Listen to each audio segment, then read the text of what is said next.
Welcome to the Pink Pill RX podcast, hosted by Katie and Jay Fillmore, where we navigate complex and thought-provoking topics surrounding women with a focus on education.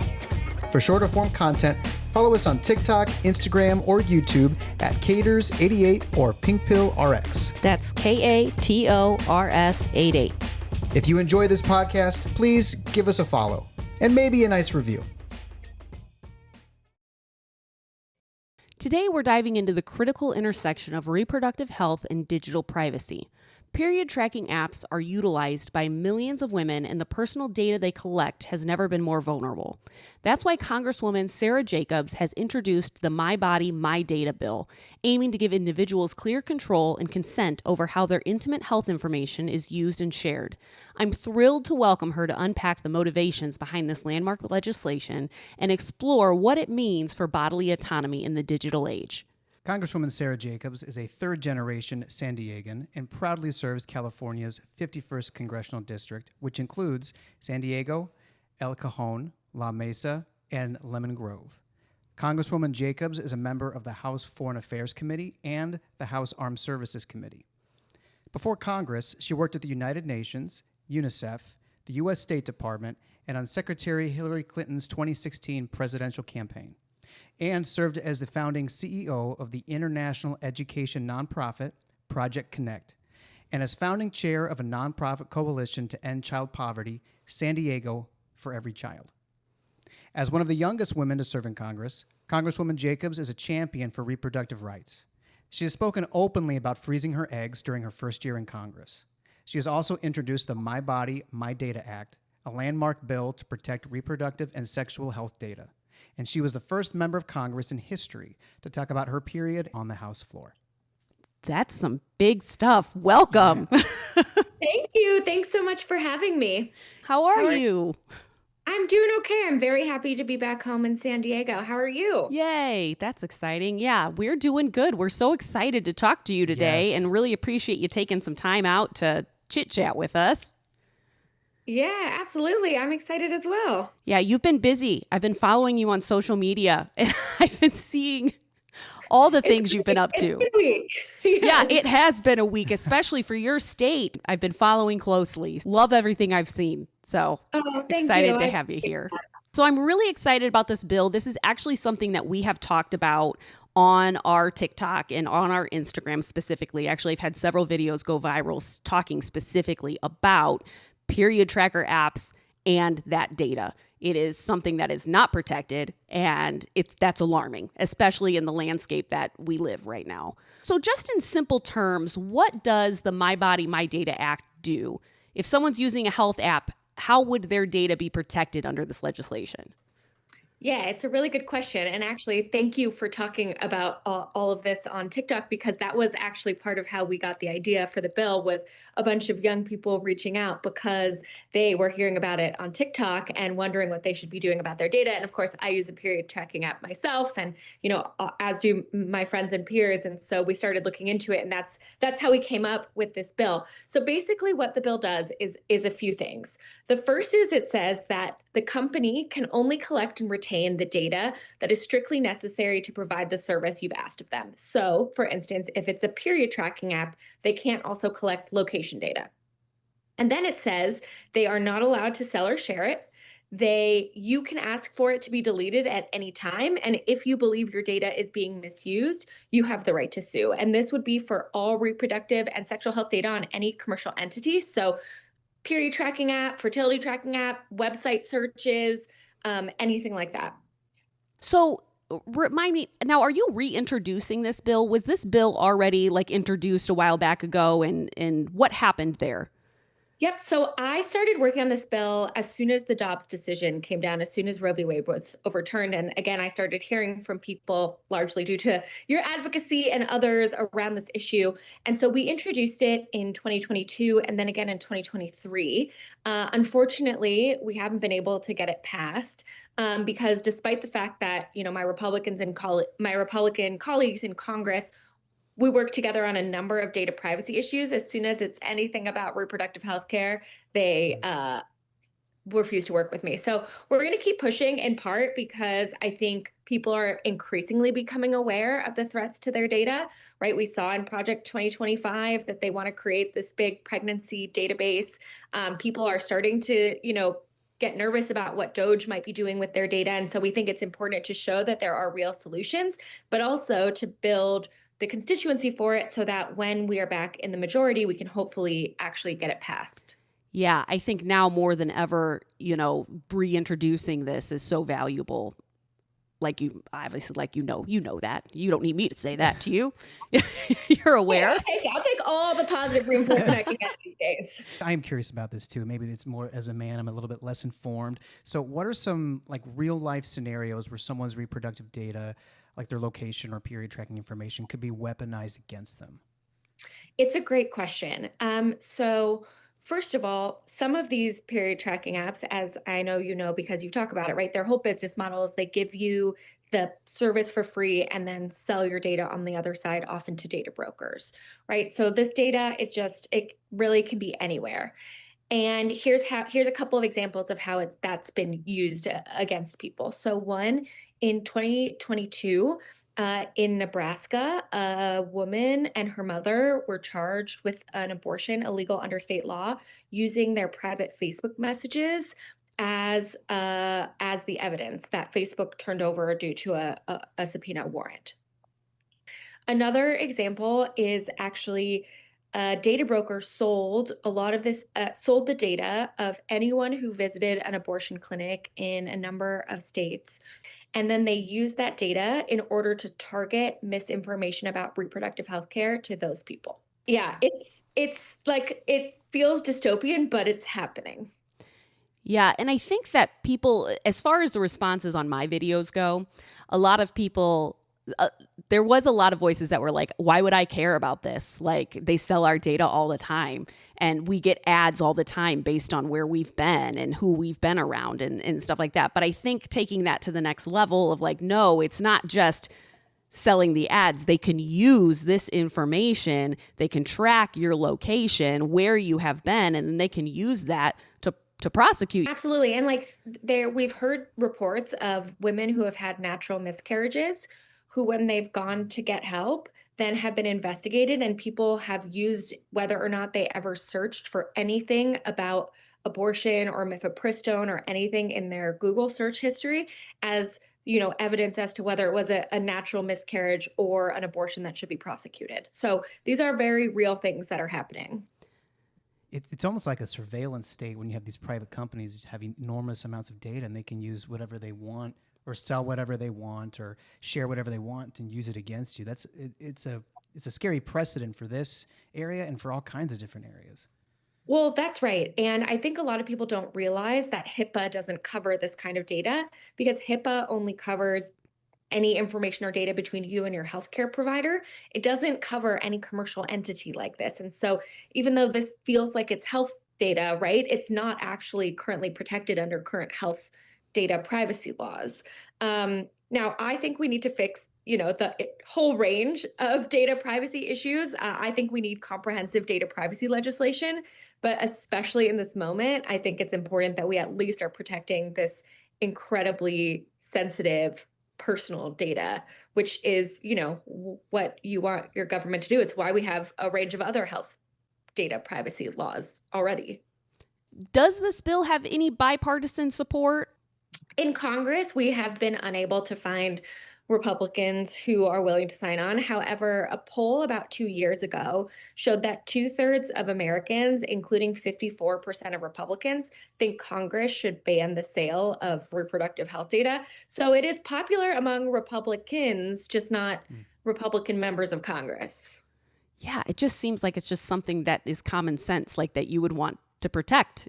Well, and it's all reproductive and sexual health data. So while we talk a lot about the implications for abortions, it also protects anyone who is Google searching about STIs or any other number of things that actually impact everybody. And so I would think lots of people, if they knew this data was out there, would be very concerned. And it's why we're trying to continue to build awareness around this. Yeah, you can get some guys on board with that. Like, hey, it can track your STD information, STI information. Like, that's a good point. It is a big deal. Yeah. Yeah, exactly. How does the My Body, My Data navigate the federal state power struggle? Like, if this was to pass, would it override state level abortion surveillance laws? Yep. So this would preempt all state level laws. So basically, it wouldn't allow the companies to sell or share for any reason, regardless of what the state law was. And actually, one of the things we've heard from companies is that they actually want this because right now they're left to kind of figure out the maze of like which subpoenas, which warrants, which state laws they're actually going to comply with. And this would create a national standard and kind of give them the freedom to just be like, no, we are not sharing this data with you. It is against federal law. I keep thinking about, I believe it was a woman in Texas that was surveilled like they used traffic cams and all, license plate recognition to track her going out of state to obtain an abortion and then coming back to her state, and they're using that against her. Like, it really is like a surveillance state. Like, I know you're looking at me like you're shocked, That's Jay. new information to me. Yeah. Yeah. Whoa. No, absolutely. I mean, it just goes to show the lanes they will go to get this information. Now, that particular case would not be covered under this bill because the license plate data is not reproductive or sexual health data. It goes to show why we need broader data privacy rules as well. But it just goes to show you how much they want this data. And another thing people don't know is like, I think a lot of people probably know that there is a constitutional protection against unlawful search or seizure, right? So if a police officer knocks on your door and they don't have a warrant, you don't have to let them in, et cetera. However, there is a loophole, which is that if police departments, prosecutors, et cetera, buy that data from data brokers, they don't need a warrant to access it. And so we're actually seeing that a number of them are just not even going through the legal process to try and obtain warrants to get information. They're just simply buying it from data brokers because it's on the public market and they're allowed to do that without any oversight. That's crazy. What a workaround. That's unbelievable. We like you said, I completely agree. We need comprehensive legislation for sharing all kinds of data. I mean, you're skirting around an amendment in that. I cannot. Yeah. We actually have a bill. The Fourth Amendment is not for sale bill. That one is bipartisan because, as I said, anything that doesn't specifically talk about reproductive health data, we can get Republicans on board with. And we were able to pass it through the House last year, but unfortunately, we haven't gotten it to be law just yet. But it is a real loophole that a lot of these folks are using in order to access this kind of data and go after people. So did you say under this bill, individuals would, if it went through, would they be able to then sue companies that misuse their reproductive information? Like if they were to do that? Okay. Yep. So it has a private right of action, which we think is important because, we wrote the bill under the Biden administration and we gave the authority to implement it to the FTC. But obviously, the Trump administration's FTC won't necessarily enforce it the way we want to. And so we felt like it was really important that people also had the ability to basically enforce the law themselves as it relates to their own data. Regarding that, I know that obviously a private individual, it's very expensive to go through a lawsuit or something like that. I don't know if this is in the legislation or if this is just how the law works, but would they be able to also sue to have their attorney fees and court fees recouped in that type of scenario? That's not in the legislation, but I imagine it would be subject to the same kind of rules of any civil liability case. Okay. That makes sense. Yeah. Would you say that this bill was inspired by people reaching out to you, or do you have a personal kind of drive behind this too? It's both. So literally the day the Dobbs decision happened, like many listeners, I'm sure I remember exactly where I was when I found out. And all of a sudden, my friends started reaching out to me asking what they should do about their period tracking apps. And then we started getting phone calls to our office. There was this, big thing on TikTok, as you know, about deleting your apps. And I use a period tracking app. So then all of a sudden I was like, wait, do I need to be worried about this? And so we started looking into it, and that's how this bill came about. Really, because I use a period tracking app. I was hearing from people my own age. And I think it also goes to show why we need more young people in office, because when I was trying to explain to my colleagues about this bill, First, I had to explain to them that we track our periods. Then I had to explain that there are apps that help us do that. And then I had to explain why it's important that we protect that data, right? And like for those of us, I think, who are digital natives, who grew up online, who live so much of our life online, this is more intuitive. But for a lot of my colleagues, it took a lot of education for them to understand why this is important. Wow. I think I underestimate that, like when bills like this come out, especially when it involves technology, the amount of education that has to be done, or women's bodies, the amount of education that has to be done just on like how women's bodies work. And I mean, literally a Republican colleague, introduced a bill to have a 6-day abortion ban. Now, if you know anything about how pregnancy works, you know that it is literally impossible to be 6 days pregnant. You haven't ovulated yet. yeah, And 4 weeks is your first missed period. So like it's so very many of my colleagues just have no idea how the female body works. Yeah. that is alarming. And unfortunately, I'm not surprised. I'm not either. It just goes to show we need a lot more. Need a lot more women in Congress because the representation is just, It's not there. yeah. We're at 23% right now, but we need to get way up. But in my colleagues' defense, I feel like we don't get taught these things. Like that's why I'm so grateful to folks like you who are doing this education, because really I learned so much about my own body when I went through the egg freezing process that like no one had ever taught me before, just about like how these things actually work and when you ovulate and what that means. And like, in high school sex ed class, they make it seem like you can get pregnant like all month. And like, that's just, right. There's just so much we aren't taught. We really, it's difficult then if we're not taught about these issues, if we're not talking about these issues, we're certainly not going to be making good policy about them.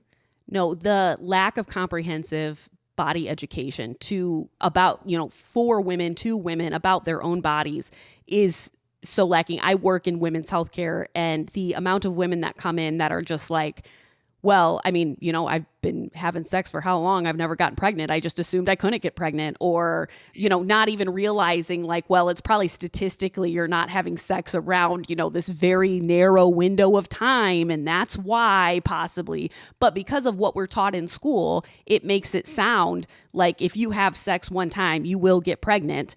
And then when women have sex that one time, 2 times, 3 times, 100 times, and they're not getting pregnant, it's like, well, I guess that I just not, and because there's just lack of just comprehensive body education, and it does lead to unplanned pregnancies, and it does lead to, things that are preventable.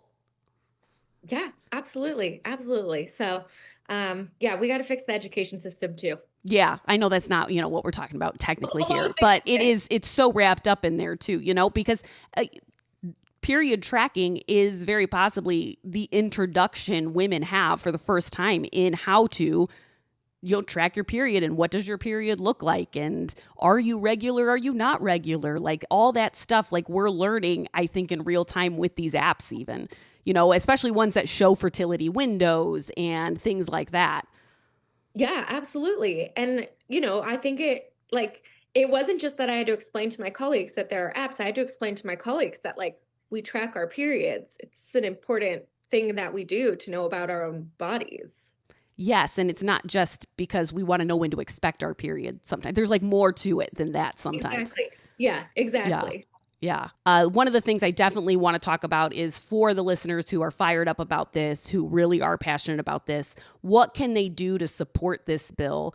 Are there calls to action, petition efforts, or ways that we can hold lawmakers, accountable? Yeah. So the most important thing you can do is call your member of Congress and make sure they even know about this bill, and also help me with the education of my colleagues. Talk about why it's important to you, whether you use a period tracking app, right? Like help do the education piece, because, those kinds of personal stories really are how we get policy to change. And, we just reintroduced it. So there's opportunities for any member of Congress to join as a co-sponsor. And so, the more they're hearing from their constituents about the importance of this issue, I think the better. Do you just, because I don't know this, as a Congresswoman, when people are making social media content about, let's say they want to make social media content about this bill, okay? Mm-hmm.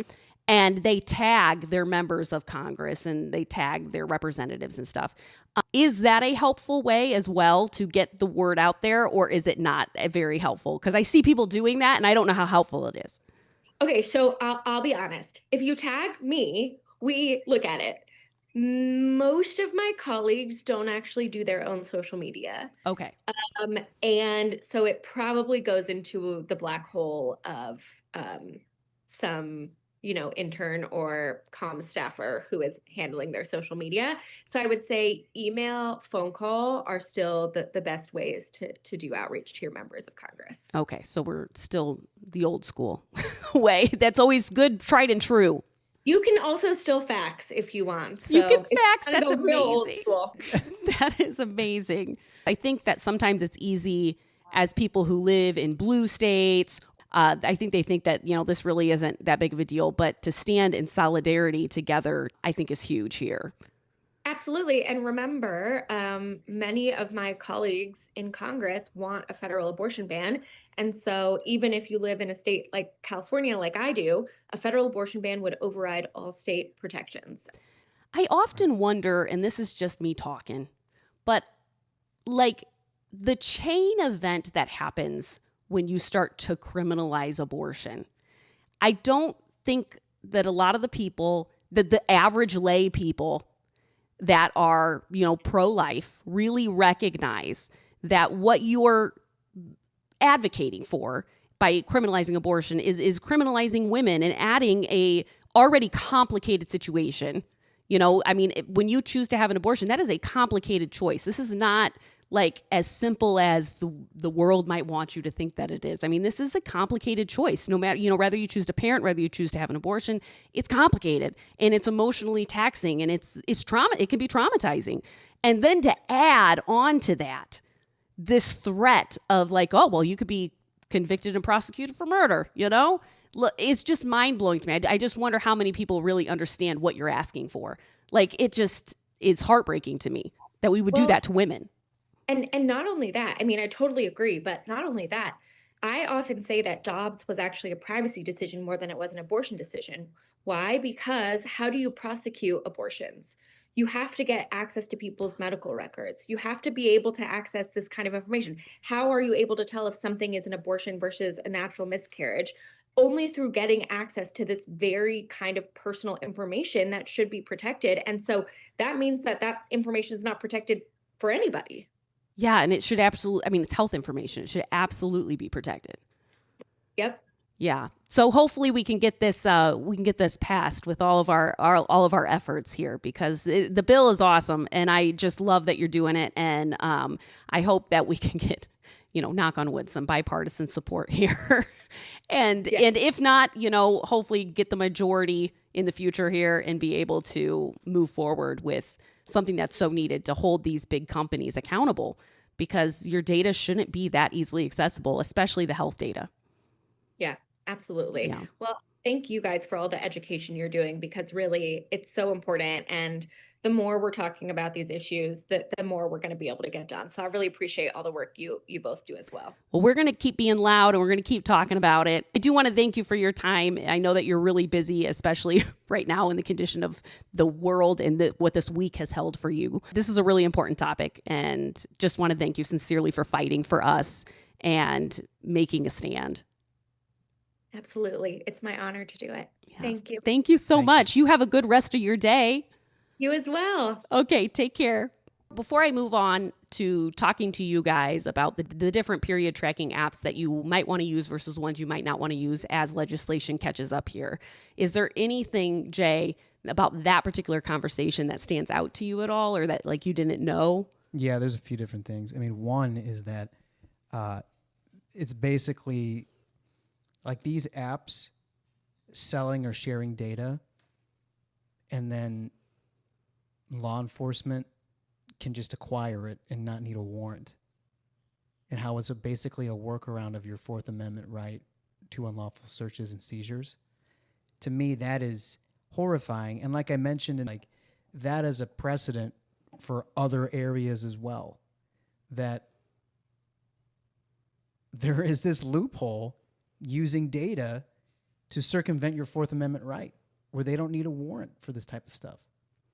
Yeah, I feel like the technology laws are so lacking and so far behind. Yes. And, and I thought that with the advancement of AI, but we needed it well before AI was the thing.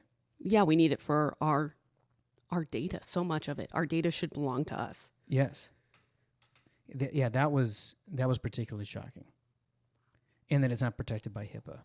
Like it should, anything that's like an app that has health data should be protected by HIPAA. I do wonder how these apps are going to, quote unquote, survive, because these apps are by and large free, and they're free because they sell your data. Right. Well, they'd have to have ads. Like you need data to sell ad space. That is an interesting, thought-provoking question. Huh. So I just wonder how these, without paying for a subscription, how these apps will sustain. Right. And I'm not saying that that's like an excuse to not have this legislation. I think the legislation is absolutely necessary. Yeah, it just, solutions bring up more problems sometimes that you have to solve. Yeah, and I think that's one problem we're going to see repeatedly. Yeah. Yep. Or an argument. Yeah, the overarching thing that's more important is data protection, then you'll have to figure that out later. The burden's on the companies to figure it out, because if they have to charge for their app, then they're not going to get as many customers. They're going to have to figure out ways to monetize it without collecting data. I agree. You have to innovate, and the ones that don't are going to just die out. Right. Having period tracking apps on like my chart type of things that are already encrypted. Right. That's a good point. Like I wonder if that could be a solution for women that want an electronic way to track, but there's risk there if it's not protected. Right. But your data in my chart is protected, right? That's a great question. It's not like sold off, but I wonder if it can be subpoenaed.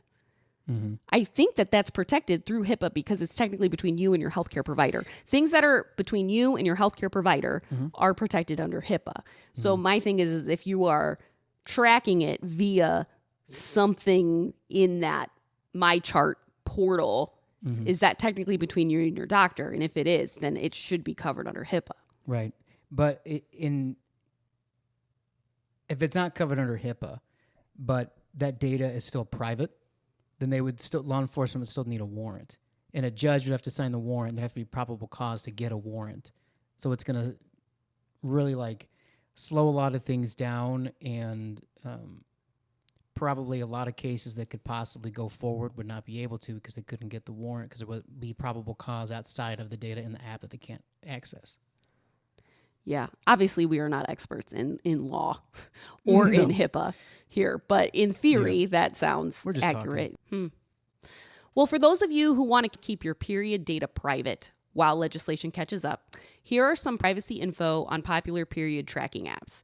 So when I'm going to talk about these apps, I'm going from basically the best, most protected apps down to the worst. So that's how this is organized. You can find this exact table and list if you click on the resources and sources link in the show notes. So here we go. Read Your Body. So they are open sourced, user controlled data, no sharing without consent. Chef's kiss. Drip. Open source, no data sharing, privacy focused. The app called Yuki, EUKI. They have no account that's required. The data stays on your device, and they have really strong privacy focus. The app named Clue has a strong privacy policy. They have an optional account, and then they are GDPR compliant, which is, I believe, the European version of privacy, which is a lot more strict than the American version of privacy. Oura Ring, there is an account required. It is data encrypted. You have to opt in for the research sharing, and they do have a strong privacy stance. Apple Health, they require an account. The data is stored on the device with the health app. It is encrypted, and then the sharing is controlled by the user. You just have to go in and actually put what you want shared and what you don't want shared. The Spot On app, They have limited data collection and then basic data used for app function only. So that's pretty good. Natural cycles, there's an account required. It is FDA regulated, and the data is stored securely but shared for regulatory reasons. So that data is shared. Kindera, there is an account required. It emphasizes that they have secure data storage, but they do have a partner sharing option and will share your data, but it's anonymized. Anonymized? I don't know if I said that right, but basically it's anonymous. The Cycles app, there is an account required. There is a partner sharing option, but they are GDPR compliant like Clue is. The Flow app, there's an account required.